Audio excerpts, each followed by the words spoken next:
didn't even realize how close you guys were. And he asked you to play on Whatever Gets You Through the Night, right? He wanted to do a session with you. Yeah. I mean, I sang on it and I played on it. And then I said, listen, if this gets to number one, he said, no, it's not going to get to number one. And of course, ultimately it did. And so he agreed to come on stage Thanksgiving 1974 and play with us at Madison Square Garden. And it was probably the greatest night of my professional career because I remember how the audience reacted because he hadn't been on stage in New York since Shea Stadium.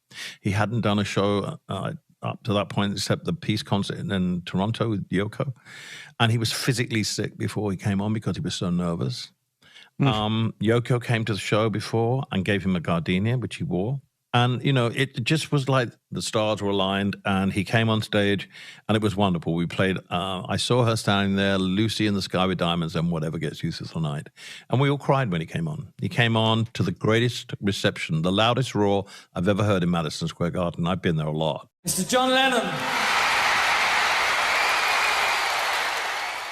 It was phenomenal. And I think it really touched him because it showed him how much New Yorkers loved him.